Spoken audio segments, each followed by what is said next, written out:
I appreciate the community members that are here today, supporting Gina and supporting the GoDaddy small business community as a whole, because it's important to make sure that we have not just an echo chamber we're talking into, but seeing that there's an impact and seeing that the community is engaged and experiencing, takeaways, things that can help them build, elevate, create, and move into what is a stronger entrepreneurial journey or small business journey.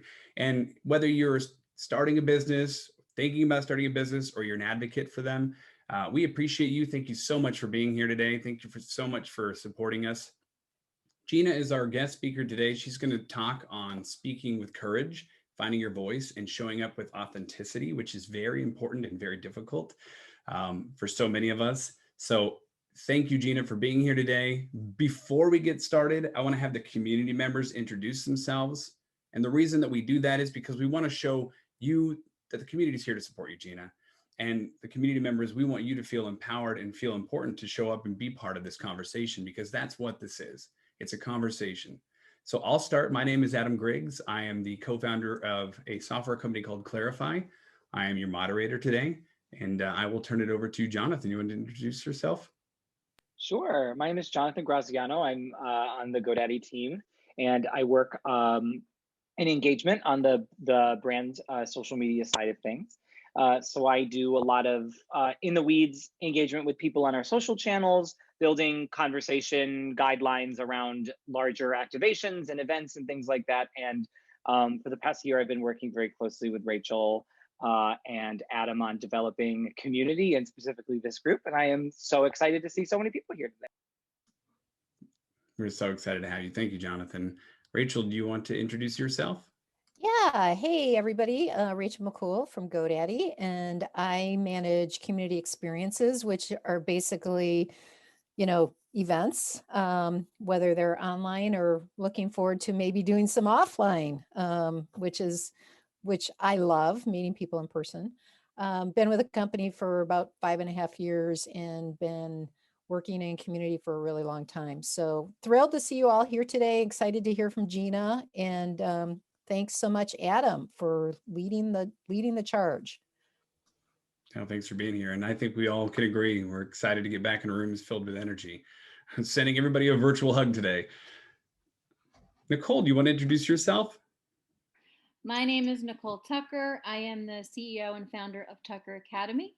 We provide virtual and in-person K through 12 learning support services for the neurodiverse community through tutoring and advocacy and mentoring. And this is my first time I've been able to catch one of these live, so I'm so excited to be here. I usually watch the replay, and I look forward to hearing from you, Gina. Thank you so much for being here. And I'm excited to hear your takeaways and impact. Nicole's going to be a speaker in just a few short weeks too. So definitely check her out when she gets, set up on this meetup on the 29th, I think. Angela, do you want to introduce yourself? Absolutely. So I'm Angela. I'm a community manager for GoDaddy Pro. I work very closely with Rachel and primarily serve our web designer and developer customers. I was lucky enough to have some free time right now today, so I'm glad to be joining you guys. This seems like a really interesting one, so I'm looking forward to it. Thank you for supporting us. I appreciate that. Mr. Chris Boyk, do you want to introduce yourself? Happy Thursday, everyone, and thank you for doing the awesome work that you all do. My name is Chris Boyk. I'm the president of Boyk Consulting. We help with process improvement of IT companies, manufacturers, and supply chain companies with ensuring that you reduce the number of outages, you improve customer satisfaction, you improve cash flow, and you reduce problems that lead to bankruptcy with operations. Kind of somewhat helpful. Thank you. More than somewhat. I appreciate that, Chris. We got to hear from you in the future. I think that would be an interesting topic. I appreciate you guys for tuning in and experiencing this with us. It's vital to just continue to support. And I am so excited to introduce Gina Molinari. She has been a friend of mine for years now. I have watched her grow in her voice and her capabilities as a coach. She does a lot of social services and impact work where she's bringing nonprofits, up to light. And she's just building this environment where people can show up and be vulnerable and still feel like they've gotten a takeaway that's going to make them more courageous moving forward. So Gina, I would love for you to introduce yourself and tell us a little bit about how you came to be who you are today. Yes, let me tell you the tale. So again, my name is Gina Molinari. I am affectionately known as Gina Mo, mostly because people can't spell or pronounce it. And I am originally from New Jersey, but I live in Columbus, Ohio now. I am a confident communication coach. And the way that that sort of evolved over time was me originally pursuing classical music. I wanted to be an opera singer, and I went to do my undergrad doing that, and quickly realized that actually performance anxiety is a pretty big problem. And it's really hard to pursue a performing career when you're deathly afraid of being on stage in front of people. So I sort of rerouted and realized that, I really have a great business acumen and the business mind. So I went to NYU for grad school for performing arts administration. And that's where I fell in love with marketing. And I realized, bringing people and seeing the value of the arts was something that I definitely felt like I could do. I could see both sides of the equation and really bring in new audiences. But even then, I realized that there was a big gap in how people wanted to market themselves, especially nonprofits. You're really at the liberty of other people giving you your budget. And I wasn't okay with that because they were really stuck in these sort of old ways. So I wanted to start thinking new. And that's when I started dabbling in the entrepreneur world. And from there, my businesses have kind of, again, evolved over time. And what I really ultimately realized is that no matter what I've done, whether it was the music or the arts administration, I went into social media work after that, more digital marketing sorts of things. Ultimately, it always came down to language and communication and connection. And what I realized is that, I had a lot of shame around walking away from music because here I spent, over a decade investing my time, my energy, and, my money, quite frankly, into a specialty. And then I did nothing with it. But that's just not true, because for me, music was a way for me to communicate and connect with people. Classical singer, you're not singing in English most of the time. So how am I connecting with you on a way that you deeply understand what it is I'm trying to convey when you don't understand what I'm saying, when I don't even know what the hell I'm saying? So I really found value in taking pieces of each of those parts of my journey and creating a toolbox to now support people in a capacity that's sort of public speaking coaching, sort of online marketing coaching, and then kind of blending it with some mindset work, because ultimately the way we communicate, the way we connect is a mind game. It is environmental, the way we learn to communicate, and we don't come out of the womb talking. So there's obviously lots of outside influence, and it's something we can change, alter, and efficiently do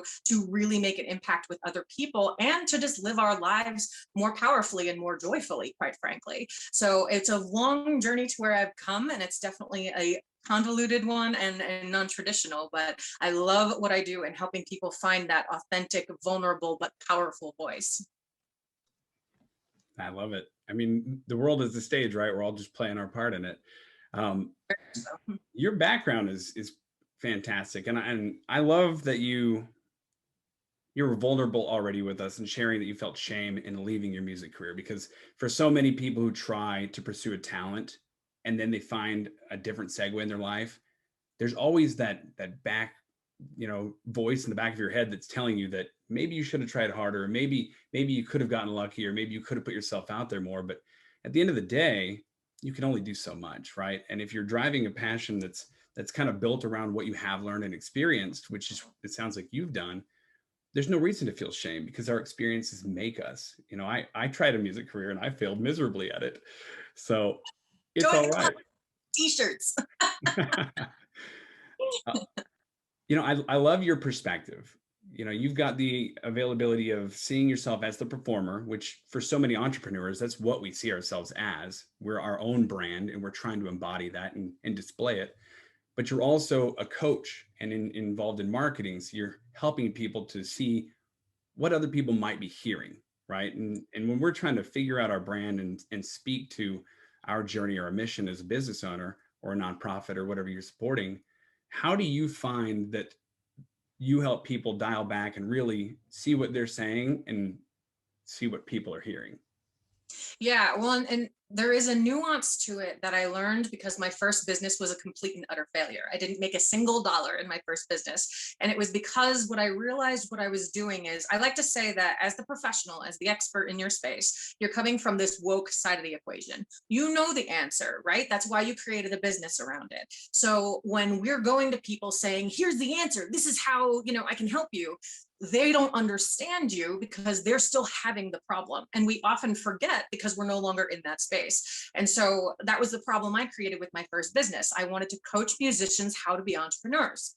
That's not what they wanted. They didn't want to think of themselves as entrepreneurs because that sounds like selling out. That sounds like compromising the integrity of your craft. But helping them with time management and helping them learn how to network better so they make great connections and find themselves in the right place at the right time, they're entrepreneurial skills that if I just unpack them and say, hey, here are your problems that I can fix, that would have been a different story. And so now I find that I coach a lot of people into finding that level of clarity. And when people come to me, it's for one of three things generally. It's a lack of clarity, a lack of confidence, a lack of consistency. And sometimes it's a combination, but I really find that people who are struggling, they have this great product, this great service, but it's just not clicking. Like people don't get what you do, or you just have to really explain it. Like if somebody else can't explain it for you and sell for you, then you're not clear enough. You have to be able to explain it in a simple sentence and not go on and on and on about it really. So that clarity piece is huge because again, it's not necessarily about what you do, it's how you help people. And it sounds the same, but it's really, really not. And that's how you really get to connect with people better. Yeah, I think it's important to be confident and concise. And there's something you touched on there with your first business. You said that you failed to help, musicians become entrepreneurs. It's ironic how many times, especially since I work with small businesses and have for like the last 14 years, it's ironic how many times we come across somebody who thinks they are the entrepreneurial face of their company. And after talking to them for just a short while, you realize that's not their passion. They took on something that was a project and it became a career for them. And it was amazing. But really, there's other people playing roles in their lives that are actually the voice of their brand and actually the voice of their business, or they find out that business isn't right for them. So, I love that you help people find their voice, first of all, and their clarity on if they're on the right direction or the right path, because you only have one life. Yeah. Well, and it's funny because the more I help people do this professionally, it bleeds over into their personal life and they don't realize it's really happening at first. But I mean, I've had at least several clients, one of them in particular, I remember, she's an introverted person. Many people are, and trying to be an entrepreneur, it can be challenging for an introvert because going out there and being the face of something is not your ideal space. But she said, the last time I went to a party since taking your course, I was kind of the life of the party. Like it was really easy to connect with strangers, and she wasn't doing it in a business way at all, but it bled over into her life. And I've had other people tell me their relationships are better because they have the ability to be more honest and to maintain a, without that emotional blow up sort of thing, right? So navigating confrontations become easier. And I find even just for myself, like being more honest about things. I used to be, being from New Jersey originally, I definitely had a more abrasive personality in the past, and I was always revered for my honesty, but maybe not as nicely as I have been now. And I have to say that being honest and doing it with tact and doing it in a way that really like connects with people, I just feel so much lighter. I feel like my life is easier and I don't feel like I'm carrying this heavy weight at the end of every day and exhausted from pretending to be something or from holding stuff back. So there's a lot of personal benefits that come from learning to do this for the professional reason. Again, it's the thing that I know and it's kind of my secret and that people kind of learn along the way when they work with me.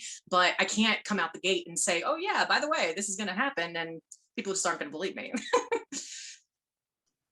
I love that. I'm so glad that you mentioned that, especially taking the business side of life and moving into your personal side of life. It's so blended anymore. And it's hard to draw a line in the sand when you've got walls up and you're trying to pretend to be something that you're not, or you're overstepping you're overexerting your voice and your brand because you want to become something you think is what people want as opposed to what you want. And I think that that's valuable and important, and you have to be honest with yourself. So, Yeah, thank you for saying that. Yeah, it's a combination of things I find, especially because, again, I coach people a lot in being in the online space and creating strategy around that. And there's so many ways and platforms to do that, that you don't have to do exactly what I do to succeed, that you're watching your favorite entrepreneur or your favorite influencer, how they do it. In fact, it's probably not going to work for you because you're so different from that person.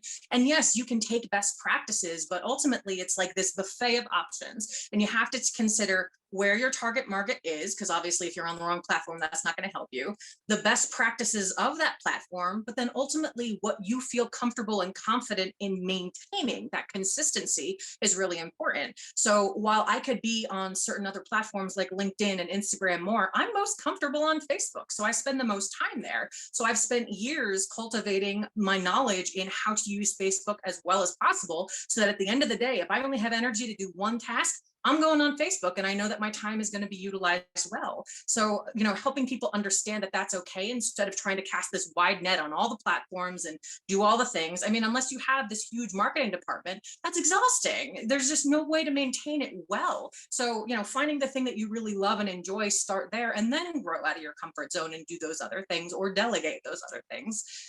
Jonathan, did you have something you wanted to say? I saw you unmuted Yeah, yourself. I did have a question. I never want to jump in. I never want to jump in too much.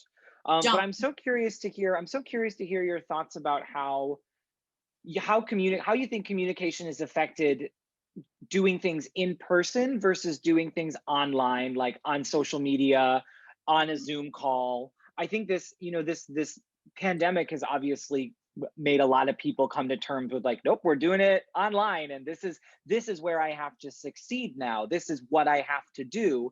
Whereas, for example, I am very comfortable in a room of people. I feel like if I'm in a room, I'm like, okay, I can kind of read the temperature and I have a good idea what's going on. But on Zoom, it's so different. And then even in that same vein, social media, having that sort of curated presence around what your message is. And I'm just curious to hear what your thoughts are on how communication is affected by these different channels, and if you think there's one in particular that is the right one, or if there's one that you think is just pick what works for you. I'm very curious. Yeah. So I definitely think that the pandemic and forcing everybody online was a huge light shine on everybody of where their communication is lacking. So if you were somebody who did struggle with a one-on-one communication, just kind of managing small talk, that became very evident very quickly. So I think that was actually a really good thing for a lot of people to recognize, oh, maybe I'm not actually making the most of every connection that I think I am, because, there's no point in even back in the day when we were allowed to meet in person, can't go to a networking event, pick up a drink, go across the ends of the wall and then be like, oh, well, that was a bust. I handed out my cards to a few people. That's not going to help you. You actually have to get in there to talk to people and make the effort. And this just happens to be a really evident way of that being a problem for you. So I think it's an opportunity for us to self-reflect and see, okay, why is it a struggle for me? Is it a struggle for me because I struggle with talking about myself and it's really eyes on me? There's nothing to distract people?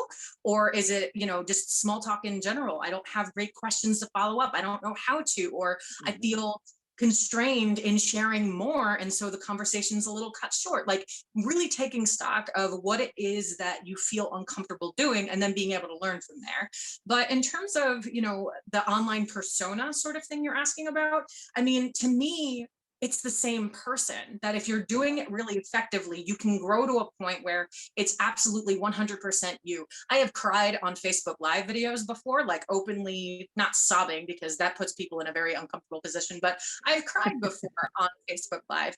I've, been very vulnerable with people about things I've never talked about before. I've, been giddy and laughing and running around, and I've made my hair in 6 pigtails, I've made myself look silly, physically look silly, in addition to what I say. And it's just because it's a practice that I've done over and over and kind of just push the envelope a little bit each time. And when you see and have the evidence of people responding to you that, oh yeah, I do agree with that, or yeah, I felt that same way, it can be very validating to keep pushing that envelope, to keep going a little bit farther outside your comfort zone, because rarely when you do that is it 100% negative feedback.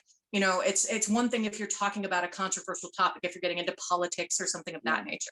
But when you're doing something education based, or you're sharing a story to teach a point or a lesson, I've never had an experience where just everybody shut me down and they said, no, that's stupid, or they've had this horrible, horrible reaction. There's always been someone, even if it was privately, that reached out to me and said, thank you, that's exactly what I needed to hear today. And it's just knowing and kind of honing your intuition of, this is something I want to share today, but it's practice. That's all it really ends up as. That's so, it's so great to hear you say that, because we just working in engagement every day and working with these entrepreneurs, the people who are the most authentically themselves are the ones who are the most successful on social, or at least in my vein, right? You have some people who will be, obviously there's a degree of performative nature to marketing in general, but you have the people who are doing, they're really putting themselves out there in a way that is inauthentic, is very much like, you're showing me things that are not realistic to me or things I can attain. And then when it boils down to, okay, they're doing an in-person event, or they're trying to get, an additional piece of business from you or something, you realize that, oh no, this was, this is the Emerald City. There's no wizard here. Like, I pulled the curtain, you know what I mean? It's that thing. So I'm so glad to hear you say that, because it's very encouraging there's so much out there. There's so much noise out there, but it's really nice to know that just by kind of honing in on yourself and what you stand for and what you believe in for your business, for yourself, is going to work for you in the long run. That's great to hear. It is. And think about it, it's less tiring that way. You're going to attract the people who are more aligned with you. And so it's going to be more of a pleasure to work with those people that way. It's not going to be a jarring experience for either of you when you do start working together, like, wait, that's not who I thought I was working with. And when you think about it, I always like to use the example of when you ask somebody how they're doing and they're like, oh yeah, I'm fine. You know damn well if they mean it or not. Like, we pick up on that. It's a matter of whether or not we choose to acknowledge that and kind of dig deeper. Sometimes we just let it go. But we forget that when we do that, when we're insincere and inauthentic, that other people can pick up on that. We think that we're some like magical, unicorn, dragon, whatever, that like can bypass all the sensors. No, everybody does it and everybody can pick up on it. And when you're doing it on a grander scale, like you're saying, being this online persona and sharing something and it's very inauthentic, we can pick up on that. If you've ever met somebody and you're like, on paper they seem nice, but my gut just says, I don't like this person, or I'm not, I'm really not excited about this person. That's the insincerity you're picking up on. We're energetic creatures. I don't like to get into the woo world much, but like, we're energetic creatures and we feel that from each other. And it's a matter of whether or not you choose to acknowledge it. And the more you acknowledge it, the more you can trust it. And it really speaks louder to you too, which is pretty cool. Amen. I hear you. Good. Thank you. You're very welcome. I've got to touch on a few things that you guys said. First of all, the transition to the pandemic for a lot of people was an alarming process, right? We left an environment where we were surrounded by people constantly and we were networking in person. And when you were pulled back from that, it was amazing how much of your network seemed invisible. And when you look at yourself, that is a drain on the confidence. That is an immediate, whoa, did I matter? Where are these people at now? And it's hard to remind yourself that they're in the same situation. So thank you for saying that, because I feel like it's important to arm people with the knowledge that we're all feeling the same thing, right? It doesn't happen overnight for you to find your confidence, your courage. And then the other thing you said was the courage and confidence in your consistency. I think that that's very valuable. And finding a platform that works for you to start, taking baby steps, that's the only way to build strength, right? You don't go to the gym and just start lifting the heaviest weights. You don't jump on all of the platforms and single-handedly overwhelm yourself, because that is a good way to stress yourself out, to lose your voice, and to really seem forced and inauthentic. So thank you for sharing that. I really appreciate that. Yeah, Lewis Howes is one of my favorite entrepreneurs. It's part of the reason I live in Columbus now. And one of the things he always preaches is, don't be perfect, be patient. And that's something I really struggle with in a lot of areas of my life, because I'm like, I want it now. Let's go. Let's do this. Make it happen. But the reality is, sometimes if, like a recipe, you can put all the ingredients together, but ultimately you still got to wait for the oven to do its work. You still got to wait for the stove to do its work. So sometimes you just have to be patient, and what you're doing just has to keep running and see how that works. But that patience can be really confusing, because you're like, well, is this patience because it needs time, or is this patience because I'm on the wrong track and I need to course correct? And it's important just not to panic and just give it enough time, maybe get that outside opinion of a professional, trusted peer or something like that, to see whether or not you're blinded by your impatience. And that's valuable for this community, right? I mean, if we think that the patience isn't playing a part in what in our journey, the right path, we've got community members here we trust. You can reach out and ask and see, am I doing the right thing? Am I coming across coherent? Is there a clear message? Do you even know what I do? These are things we have to ask ourselves. So I appreciate that. And I think there's value in reflection with our peers. For sure. Mm-hmm. So I kind of want to open it up to the community members to ask you any questions. But before I do that, is there any magic mirror or any miracle ingredient that we should know about finding your voice? Well, I kind of gave the example already, but if authenticity and vulnerability is something that you really struggle with because you feel like you need to keep this really professional facade, or you're just so used to watching other people and how they do it, you want to replicate it, the most easy and simple thing you can do is start answering the question, how are you, honestly? If somebody asks you how you are, and I mean, I did it with Adam before people were jumping on, and he was just like, how are you? And I was like, like I got vulnerable and had the honesty. And it doesn't mean you have to linger there and you have to stay there and make it a pity party, but it does connect you with other people and just gives you that bit of humanity that otherwise you would have glossed over. And that simple, quick little bond you can make with somebody else can make all the difference in how the conversation goes, whether it's a sales conversation or what have you. So I remember I did a podcast interview just after I had thrown out my back, putting on pants of all things. I've never thrown out my back before. I was trying on pants and threw my back out. And, the host asked me how we did before, or how I was doing before we hit record. And I said, I threw my back out yesterday, but I'm actually really excited to talk with you and like distract myself from the pain. And so we talked about that for like 30 seconds, but then moved on. And it was a moment of us just bonding, having a conversation. Like we knew each other, but not very, very well. And that was just one more thing now that we can kind of, chit chat over. And just being able to do that again is an opportunity for you to just be a little more honest next time, and not again in a word vomit sort of way, but in a get comfortable being truly who you are way. Powerful. No, thank you for sharing that with us. I love it. Angela, did you want to ask a question or? Yeah, it's more a comment than a question. I just wanted to say that I appreciated when you mentioned no matter how silly you were, there was always at least one person who responded positively, because I think we all like to feel like we're unique and different, but the dark side of that is then feeling like we can't relate to other people or they won't relate to us.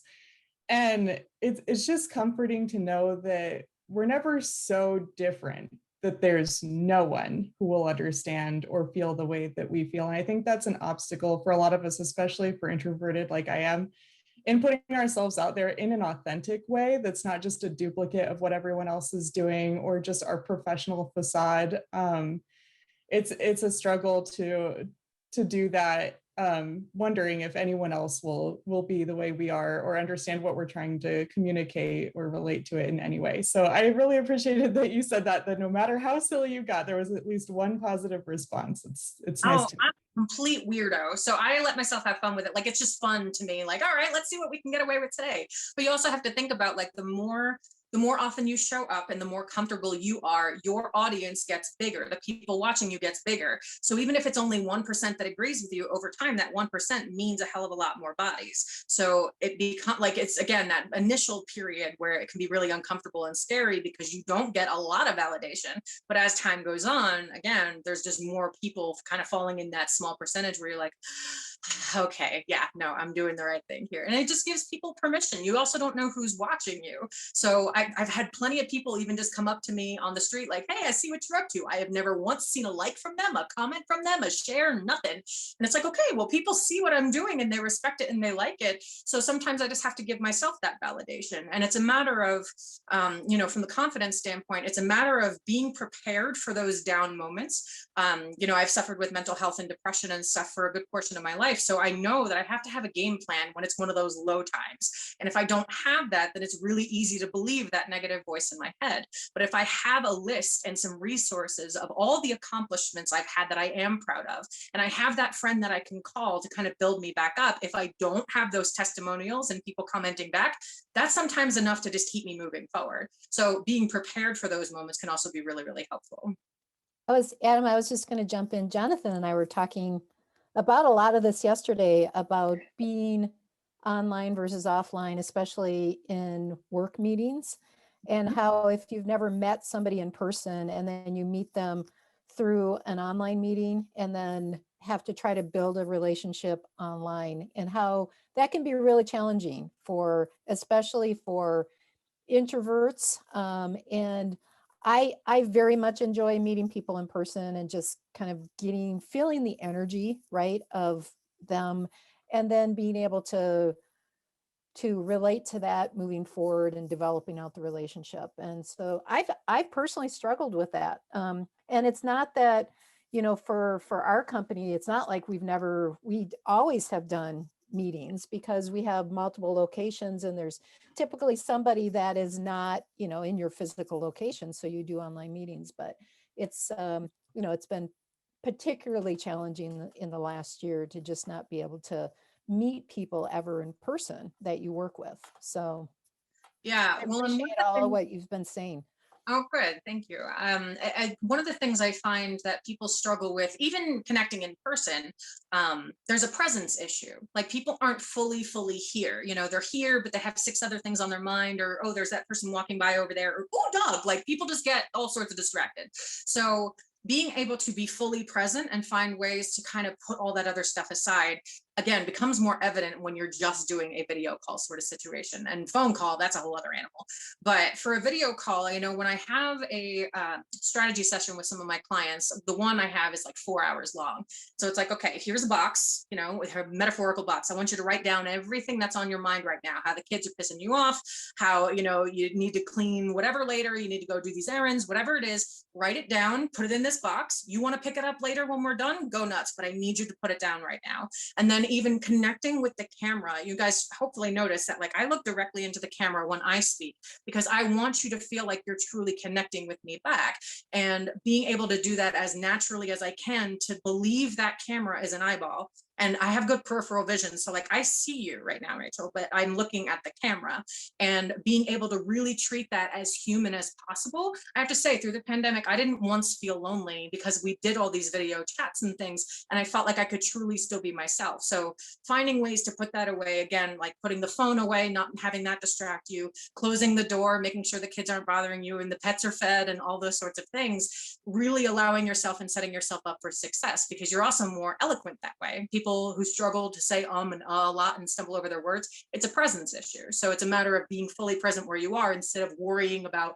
how you look or how you sound or any of that. So that's something that can support people. If you're still struggling after all this time with video work, that's something that you could probably do for yourself, not only for video connections, but also in video work, like Facebook Live, YouTube, all of that.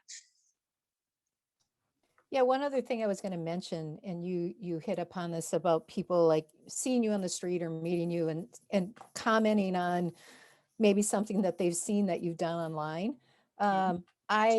There's pluses and minuses of that. The plus is that you can be a positive influence, right, by some of the things that you do and say online. The minus is making sure that you're very conscientious of what you are putting out there, and how a lot of people actually might absorb that information. And a great example for me, and like hearing my dog bark now, I put up a lot of dog stuff on my Facebook feed, and I know people see it, but a lot of times it's like, it kind of sometimes takes me aback when somebody says something about, oh yeah, I saw your dog picture, and it's like, oh wow, yeah, that's right. So it's something that I constantly keep in mind when I post, wherever I post, about the fact that, I want to have like some kind of positive influence, or put something fun up versus something that's, negative.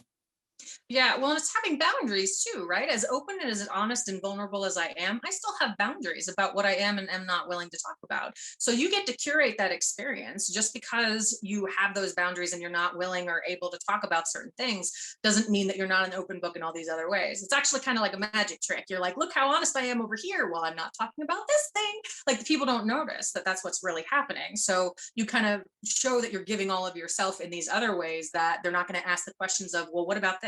It's actually it's a really powerful thing to have, because then you have more confidence of knowing, nope, somebody asked me about that, I'm prepared with how to answer and how I don't want to answer, that sort of thing. So yeah, that's definitely something to keep in mind, because it's not even about your brand, it's about your personal safety at that point. That's such a powerful tool too in the toolbox when you think about it. Going back to what you said earlier about having those friends that you can reflect on that have reached out to you privately, and those moments that you can look at what you've accomplished. It goes the same way when you've got things that you need to talk about. You have to have those friends and those people, those colleagues in your lives that you can be honest and open with, and allow yourself to have those moments where you're not putting those out online. And I feel like that's going to allow you to show up even more authentic. And I might be overstepping because that's not my gambit, but I feel like in my life I have seen people challenge me to be more vulnerable and more accessible when I'm talking to them about how life really is. And there are people that I know for sure I'm going to go talk to about what's going on in life, and it will never get online. You know what I mean? So Yeah. do you find that, Gina? Yeah, I mean, everybody's got a different threshold for what that limit is, and who, it's we expect sometimes like our romantic partners to be everything to us, but in reality, they have a lot of shortcomings, right? So the true has to be same of our friendships, that maybe some of your friendships and your peer relationships and things are for a different purpose. Like, this is the person I go out and have drinks with. This is the person I consult and confer with on an entrepreneurship thing. I cannot talk to my boyfriend about entrepreneurship. He has no idea what I'm talking about. He responds very defensively and tells me all these things I should do, which are so wrong and aggravating. So I know I can't talk to him about those things, even though he's the most important person in my life. But I do have what I call my work wife, who I talk to every single day, and we're constantly, talking about our businesses and how we can help each other and all of that. Like, I have to know myself well enough to know who I need and who I can trust for what thing, because it's about them having the expertise. Like, you wouldn't go to a chef and be asking them how to, sew something. You need to know who it is you're talking with and taking advice from the right people. So they have to be trusted, they have to be knowledgeable, but they also have to be willing. It's also part of it too. So, having and knowing yourself well enough to keep a great circle of people. That's why that, Jim Rohn talking about the 5 people in your circle, is the amalgamation of you. Having those 5 people be relatively different so they can serve those needs for you is really important. No, thank you. Chris, do you want to offer kudos or a comment? A lot of kudos to you, Gina, and wonderful presentation here. I have a question for you, because I've actually noticed with a couple of my clients that they've actually become more personable during the pandemic. And the reason why is because they actually had explicit meetings where they introduced their kids and their spouses to each other through a Zoom meeting to the rest of the group. So that way they got to see everyone who was making the noise in the background, and they could understand what was going on, and they could say, oh, was Jeff knocking over something over there? Or was Carol playing the flute or something like that? Or was Fluffy running around, making all kinds of noise over there? And I think that really did help those companies that actually did implement something like that, where they had a introduce my spouse, introduce my kids, introduce my life meeting to others. Now, granted, it was within reason, and if someone didn't want to show up on camera, they turned off the camera. Yeah. Or they didn't show up. But it's one of those things. Just was curious about your thoughts on that. Yeah, no, I again think that's a great example of people. It's not something you think to talk about necessarily. It might be one of those sort of generic small talk questions you ask, like, so you got kids, but it's not the same as meeting them and kind of being put in that situation immediately. I remember I met, so again, I'm from New Jersey, 500 miles away from where I currently live. And I had met a woman at a recent event, in the times of in-person networking meetings. And I just had a conversation with her. She was a executive director of a local chamber of commerce. And we had a phone conversation, and I was getting to know her a little bit, and she confirmed my phone number. And I said, no, it's a 973 phone number. It's a New Jersey phone number. And she says, well, wait a minute, I'm from New Jersey. Where are you from? And digging a little deeper, it turns out we went to the same high school, albeit like 20 years apart. So 500 miles away from where we both grew up, we find out we went to the same high school. And only because I mentioned something about my phone number, but it was just that little window of something personal that led to a deeper conversation. And now she was immediately bonded with me. She immediately offered me a speaking opportunity. And in that speaking opportunity, which I rocked, she then offered me her keynote for her women's conference the following year. Like, I didn't have to do anything for this. All I had was a phone conversation with her to just get to know her. So having those little opportunities to, again, be more more human and just kind of, forcing it there, something that somebody wouldn't normally think about if they are more introverted, is a really great bonding thing. You hear somebody's dog bark, like, oh, I love dogs. What kind of dog do you have? And you start to bond over that. It's really, really simple. But for whatever reason, in our brains, that bonding just really can make all the difference in how we communicate with each other. Because again, it just takes that wall down just a little bit more. That was a great question. Thanks, Chris. Thanks for bringing that up. I think. Does that answer the question? Yeah. No, he said yes. Yeah, it's important to show up and allow yourself to be present. And I think so many of us apologize for what's going on in the background more often than we should. And I think that's powerful hearing from you, Gina, and you, Chris, for bringing that up, because it is relevant and it is something we're all experiencing, and we shouldn't apologize for our family members or our pets and our loved ones, Ooh, that brings me to a really good point. So constantly, and this is something women are definitely more guilty of, I think, than men, but we constantly undermine ourselves and apologize for ourselves, like you're saying. And one of the really cool ways for you to start combating that, if you're somebody who does find that you do that and people point out that you do that, is to, instead of saying sorry, say thank you. So, not I'm sorry for being late and I'm so sorry that I missed the call or whatever. It's thank you for being patient with me and thank you for being flexible. And what that does to your own mentality is just game changing, because you're acknowledging that, yeah, you're human, you can make mistakes. There's nothing wrong with that. But also, like, this person now gets to kind of be affected by you. And so you thank them for that. That means a lot more to them. And so if you are somebody who finds you undermine yourself quite a bit, that is a really powerful tool for you to play with, because that can really, really hurt you. And most people don't even realize they're doing it. They don't realize that they're apologizing. Well, I don't know if this is right, but well, this is just off the top of my head. That's undermining. You're completely destroying your credibility that you work really hard to build up. Don't let that one little phrase tear you back down again. I have to jump in quickly. I just put a link in the chat. Our GoDaddy's International Women's Day campaign this year was Make No Apologies. It was directed at that exact thing. The idea of, it's not that you're not fully capable of this, it's that you're going to apologize preemptively because you're worried about something. It's the preconceived notions of what is professional versus what is aggressive. And It's really incredible to hear you say that, because we saw overwhelming response to this from people being like, I don't even know when I do it. I do it, and then I reread the email and I go, why the hell did I do it? And it is so curious to it's interesting to hear you bring that up, because we know it's universal. We know that this is something that is kind of understood, but it's interesting to hear it spoken about in this vein as well, because it is so I said it already. It's universal. It's something that everyone can take something away from and can sit there and just go, listen, like, whether I'm faking it or not, like, I deserve to have confidence in what I'm doing and what I'm saying and what I'm executing. And it's inspiring to hear the stories from people who have not only said, I recognize when I did it and I got better, but then the ones who also realize how this impacts other parts of my life too. Yeah. And you don't think about how those little things that, I may not have said anything, but okay, this is about, you getting clown card, holding the door open for people, stuff like that. Those little things where you just go, oh no, maybe I let people take advantage of me, or I don't nurture myself in the way that I need to be as extroverted or as confident as I want to appear. And it's, I think there's a wonderful connection there, and it's great to hear you bring that up. Yeah, it's often a way deeper issue. That's why I go into the emotional intelligence part of things and the mindset piece, because a lot of it comes down to like this I'm not enough conversation, or, pricing then comes into play, because it's like, well, if you don't feel like you're worth it enough to even speak your mind, how are you going to ask for what you think people should pay you for your services and all of that? And it just gets, deeper from there. Yeah. Yeah, I appreciate you for saying that. Jonathan, thank you for sharing that link, and thank you for sharing in the conversation around that. It's important to remember that it's very difficult to always compare and contrast ourselves to everyone.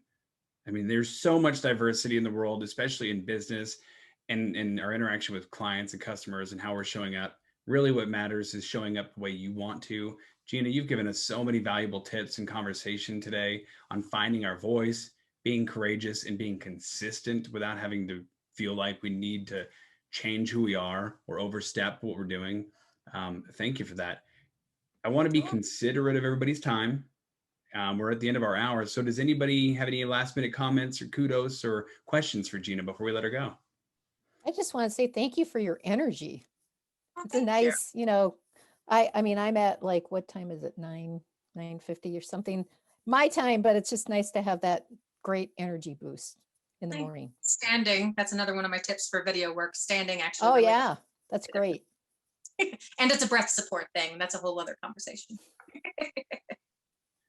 Thank you. Awesome. Gina, thank you so much for being here, being available, and sharing your story, sharing your journey. You guys should definitely check out, Gina on Facebook and on LinkedIn, connect with her. What's your website, Gina, before we let everybody go? GinaMolinari.com, and I am at the Gina Mo on pretty much every social media platform. At the Gina Mo. Definitely follow her. You guys are awesome. Thank you to the community members who are here today. And thank you guys just for being part of this community. Thank you all. Thanks, Thank you, Adam. Gina. Thank you, Have a Adam. good Thank you, rest of the guys. day.